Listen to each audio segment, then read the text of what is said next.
Buenas tardes, mi nombre es Barbela Camila, soy médica residente de Clínica Médica en el Policlínico Neuquén. El día de hoy tenemos como tema principal medicina paliativa y cuidados de fin de vida. Vamos a hablar del enfoque que busca la medicina paliativa, que es mejorar la calidad de vida y la comodidad del paciente. Y en esa búsqueda de confort vamos a tener como objetivo principal el alivio sintomático y el manejo del dolor, la reducción del sufrimiento y brindar soporte emocional al paciente y a sus familiares. Entendiendo como estos dos últimos puntos, como la relación médico-paciente y médico-familiares en relación a cómo uno brinda la información o las noticias o las malas noticias y la forma en la que uno da esas malas noticias. Entonces, abarca mucho más allá del tratamiento farmacológico que nosotros podamos darle a ese paciente, el soporte emocional, ¿sí? Por lo tanto, en esta clase nos vamos a centrar en los primeros dos puntos, en el alivio sintomático y en el manejo del dolor. Como manejo del dolor es importante tener en cuenta que el 50% de los pacientes con diagnósticos oncológicos recibe generalmente un tratamiento inadecuado por una alteración de la dosificación en lo que es la medicación, ¿sí? Donde generalmente se infradosifica y se da menor cantidad de lo requerido para ese paciente y el paciente termina con dolor y no es lo que, teniendo tanta medicación para lo mismo, no debería. Vamos a tener que los tipos de analgésicos utilizados pueden ser opiáceos, no opiáceos, antidepresivos, anticonvulsivos y agentes activos sobre el sistema nervioso central. Hay que tener en cuenta en la anamnesis del dolor de ese paciente tanto la intensidad como las características de ese dolor para poder dirigir el tratamiento, ¿sí? Esto es muy abarcativo, vamos a solamente mencionarlo para la longitud de esta clase. Pero hay que estudiar el tipo de dolor que tiene ese paciente para poder dirigir el tratamiento y la elección del fármaco. También tenemos otras técnicas que se pueden utilizar de manera conjunta, como pueden ser la psicoterapia, la acupuntura, técnicas de relajación para un dolor crónico o patologías de larga data. En el caso de los analgésicos no opioides, vamos a tener AINES y paracetamol para el dolor leve a moderado, ¿sí?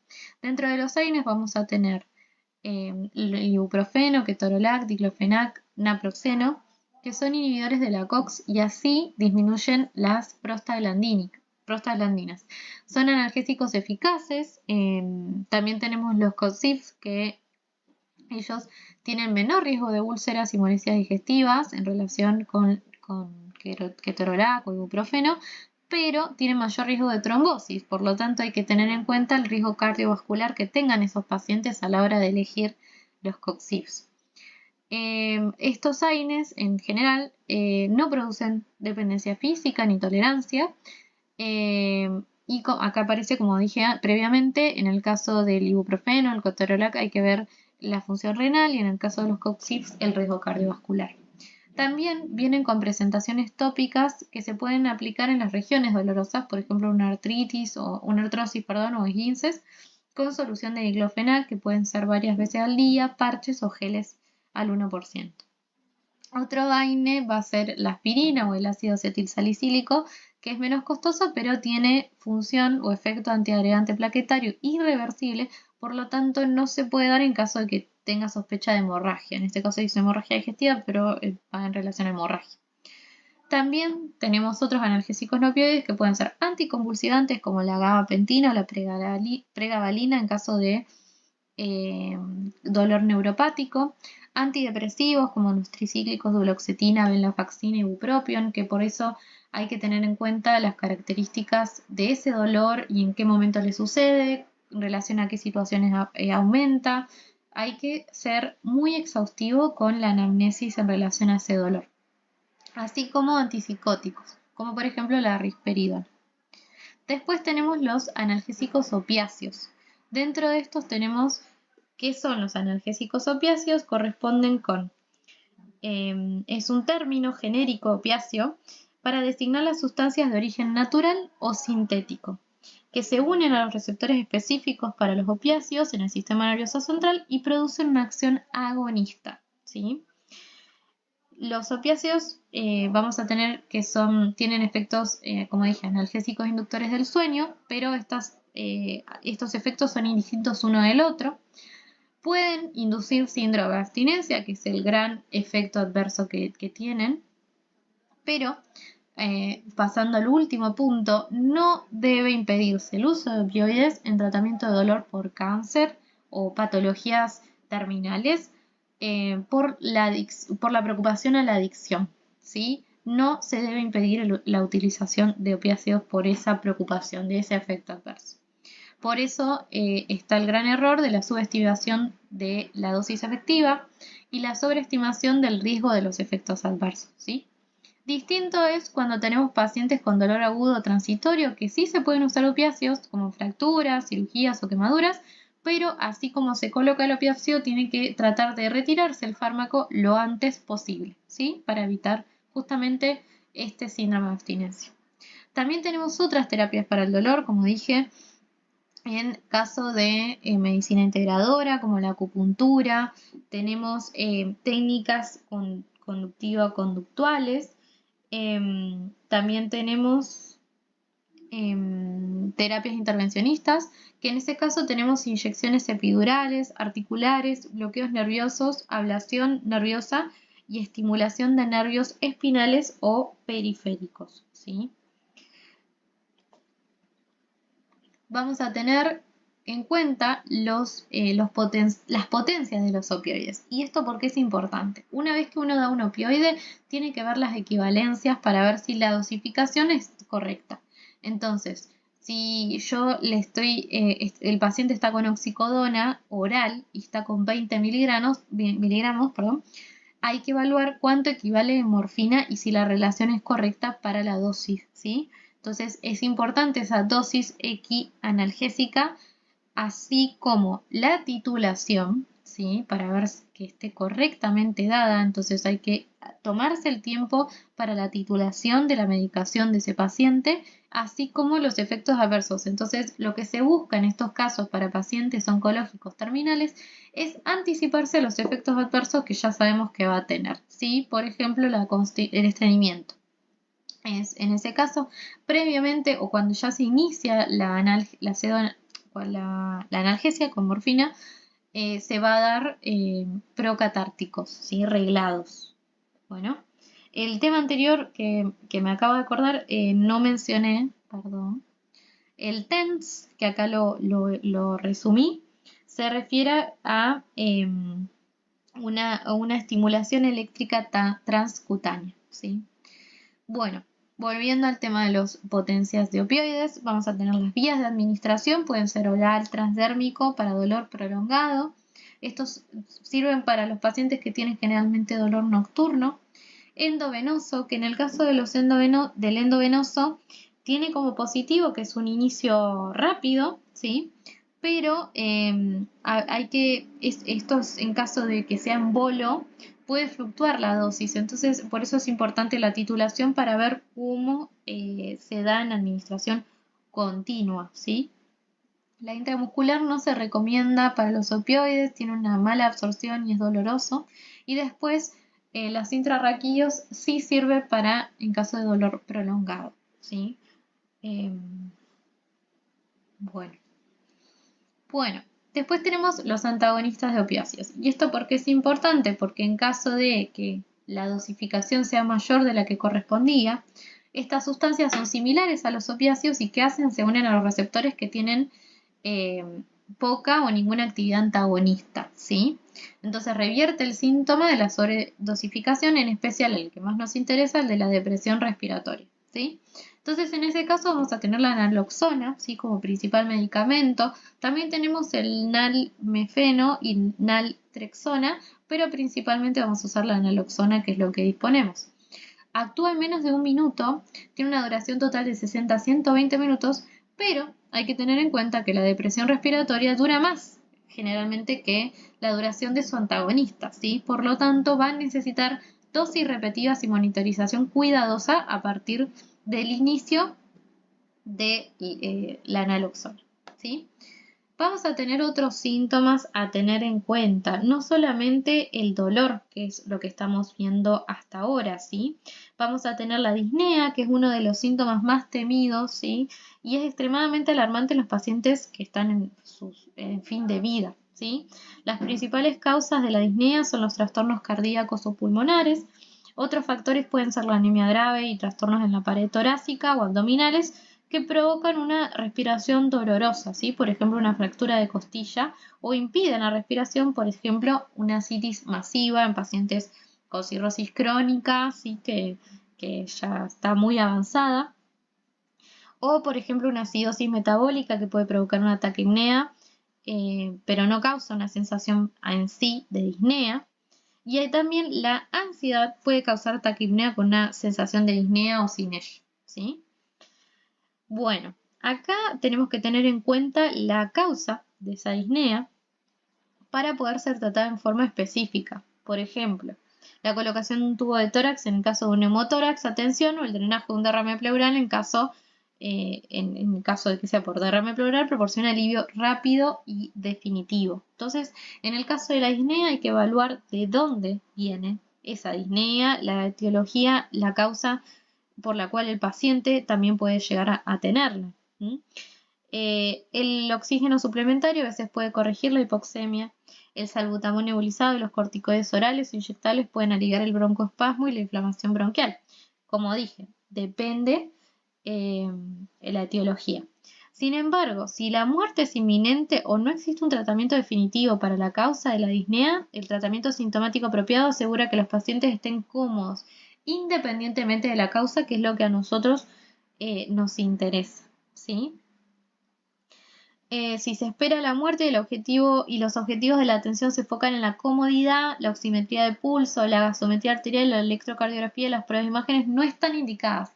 Hay que tener en cuenta la probable evolución y todo esto de que hablar en relación con los familiares y anticipar estas situaciones para ver hasta cuánto más vamos a invadir al paciente. Entonces, los médicos debemos utilizar tratamientos generales orientados al confort, incluyendo el posicionamiento, que el paciente esté sentado, ¿sí? Entonces, en estos casos, los fármacos a elección van a ser los opiáceos, ¿sí? Una dosis baja de morfina, 2 a 10 miligramos por vía sublingual, o bueno, también podemos evaluar la vía endovenosa, digamos, ayuda a tratar esta disnea. Entonces, el paciente puede empezar a aliviar estos síntomas. Y si no, también las benzodiazepinas a menudo ayudan a aliviar la ansiedad causada por la disnea y el miedo a la aparición de la disnea. El oxígeno también puede dar tranquilidad, tanto a los pacientes como a los familiares, incluso si no corrige la hipoxemia, perdón. Bueno, muy bien. Entonces, eso es que hay que tener en cuenta. Y después otro tema más con el tema de la disnea es el estertor llamado de la muerte, ¿sí? O de muerte, que es una respiración ruidosa que resulta de aire en movimiento a través de las secreciones, ¿sí? Que se agrupan en la orofaringe y en los bronquios.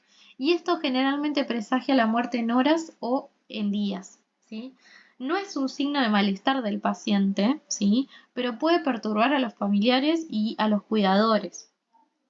Para minimizar este estertor de la muerte, los cuidadores deben limitar la ingesta de líquido a los pacientes y colocar a los pacientes en decúbito lateral, ¿sí? La aspiración orofaringea no resulta eficaz generalmente y la congestión de las vías respiratorias se trata mejor con algún fármaco anticolinérgico, como puede ser una iosina, pero bueno, es para tener en cuenta que esto es un signo, un síntoma de lo que se viene, ¿sí?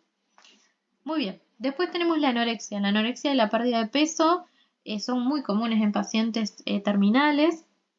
A los familiares les resulta muy difícil aceptar que el paciente no ingiera comida vía oral, ¿sí?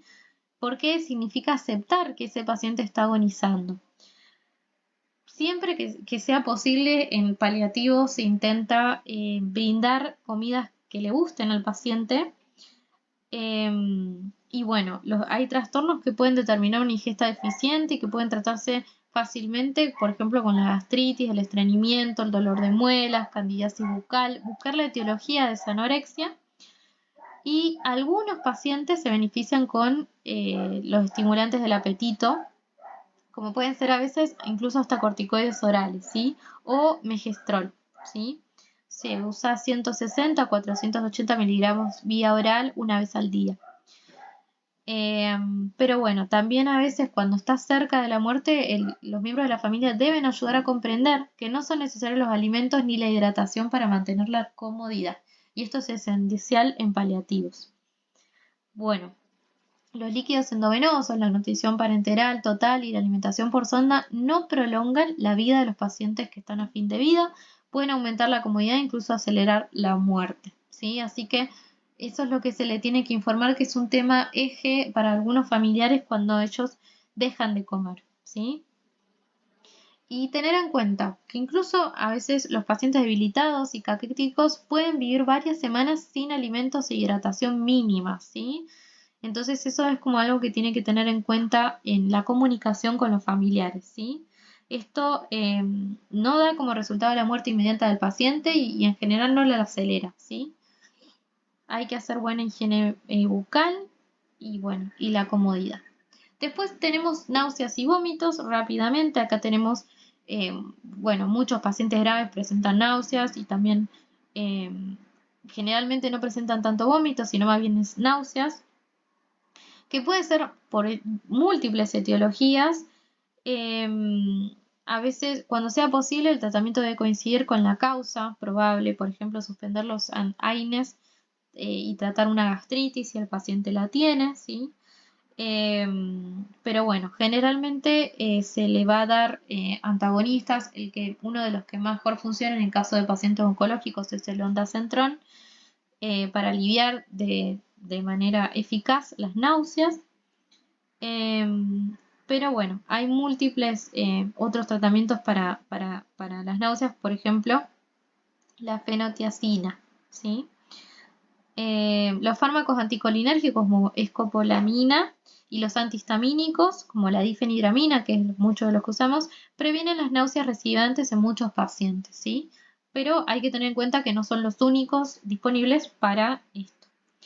Y los de segunda línea, también importante, puede ser el haloperidol, ¿sí? Iniciado en 1 miligramo por vía oral o por vía subcutánea cada 6-8 horas, ¿sí? No es el de primera elección, pero sirve también. Bueno, tenemos después el estreñimiento, que es muy frecuente en pacientes que están postrados debido a la inactividad, el uso de opiáceos y los anticolinérgicos y la poca consumo o ingesta de líquidos y de fibras. Entonces ahí tenemos los procatárticos necesarios, que a veces los dejamos reglados, como mencioné previamente, en el caso de los pacientes con opioides, que van a necesitar darles estos de manera regular. Por ejemplo, la mayoría de los pacientes se beneficia por un régimen de 2 veces al día, ¿sí? Por ejemplo, con un laxante estimulante, como puede ser una lactulosa o sorbitol, ¿sí? Pero bueno, existen amplia variedad de laxantes apropiados, hay que evaluar en cada caso cuáles sirven mejor y ir escalonando, ¿sí? Para evaluar si un laxante no funciona, se pasa al siguiente y evaluar en caso de que se necesita enema. Bueno, lesiones por presión son las típicas escaras, ¿sí? Que esto también es por pacientes que están inmóviles, mal alimentados, incontinentes, caquéticos. Por lo tanto, desarrollan estas lesiones que hay que ir rotando al paciente, cambiando su peso cada 2 horas. Esa es la indicación. Bueno, pero bueno, hay que evaluar estas situaciones de cúbito y en todo caso, si la escara, clasificarla en grado y una vez que se clasifica, se trata con parches o dependiendo del tipo de lesión. Bueno, y después terminamos en delirio y confusión. Sobre todo el delirio. Esto es muy importante porque los cambios mentales pueden acompañar la fase terminal de una enfermedad y pueden angustiar muchísimo tanto a los pacientes como a los familiares. No son conscientes generalmente los pacientes de esto, ¿sí? El delirio es muy frecuente, las causas son múltiples, pueden ser fármacos, hipoxia, alteraciones metabólicas, trastornos intrínsecos del sistema nervioso central, pueden ser de múltiples etiologías. En el caso de que el paciente que están cómodos y son menos conscientes de su entorno, puede ser mejor no implementar ningún tratamiento, ¿sí? Para el delirio. Cuando sea posible, nosotros los médicos debemos determinar las preferencias del paciente y de los miembros de su familia para guiar este tratamiento, ¿sí? Entonces, se tienen que buscar causas simples de ese delirio y a menudo esa agitación son consecuencia, puede ser de una retención urinaria que se resuelve rápidamente con cateterismo urinario, ¿sí? La confusión en pacientes debilitados se agrava por la falta de sueño, entonces hay que ver cómo está durmiendo ese paciente. También puede estar agitados por antipsicóticos o benzodiazepinas, entonces hay que evaluar si esa medicación la tiene el paciente. Y también el dolor mal controlado puede provocar insomnio y agitación. Así que a veces puede ser causa incluso de una falta de, puede ser de sueño o demasiado dolor que no está bien tratado, ¿sí? Los familiares y los visitantes deben contribuir a la disminución de la confusión del paciente. A veces cuando están tanto tiempo internados es esperable que ellos se pierdan, ¿sí? Así que hay que tener en cuenta. Y otra característica también o a tener en cuenta es a los miembros de la familia se les debe decir que después de que se usen estos medicamentos es posible que los pacientes no recuperen la capacidad de interacción coherente. Si nosotros tratamos ese delirio, esa confusión aguda, puede que no retorne como se esperaba y puede que ese primer evento de delirio se repita. Entonces, los familiares deben estar al tanto de esa situación. Bueno, entonces pasamos a uno de los últimos puntos que corresponden con el estrés, ¿sí? Sobre todo para tener en cuenta que el estrés que puede generar esta situación tanto personal como familiar puede ser y puede generar conflictos interpersonales, por lo tanto es muy importante la comunicación e información y así también puede generar estrés los asuntos legales y económicos que puede generar ese fallecimiento en esa familia, ¿sí? Entonces, cuando se aproxima la muerte en forma ya sea pacífica,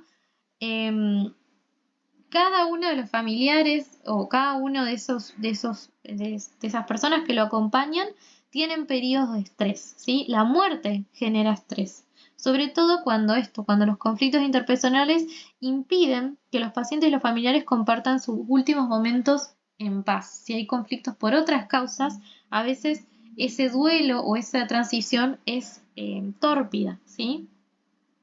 Entonces aparecen conflictos que pueden relacionarse a culpabilidad excesiva o incapacidad de llorar a su ser querido.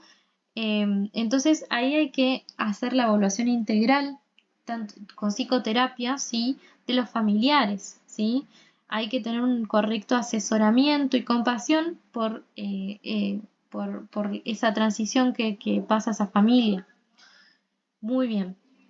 Entonces, también hay que tener en cuenta el duelo. El duelo tiene varias etapas. Ahora no vamos a entrar en profundidad porque es largo ese tema, pero va en relación también tener en cuenta las etapas del duelo, que es un proceso normal que suele comenzar antes de una muerte esperada. No es que empieza una vez que el paciente fallece.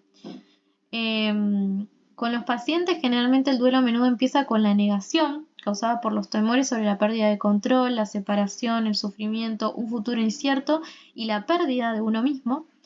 Tradicionalmente se ha considerado que las etapas del duelo se producen en la siguiente orden, que es lo que menciono: negación, ira, negociación, depresión y aceptación, ¿sí? Sin embargo, las etapas que atraviesan los pacientes y su orden de aparición a veces varían, no es esto tan lineal, ¿sí? Los miembros del equipo médico debemos ayudar a los pacientes a aceptar su pronóstico, escuchando sus preocupaciones, ayudándoles a comprender que pueden controlar elementos importantes de su vida y explicándoles cómo se agravará la enfermedad y cómo vendrá la muerte, asegurándoles que se los va a acompañar y se va a ayudar a esa transición en los síntomas físicos.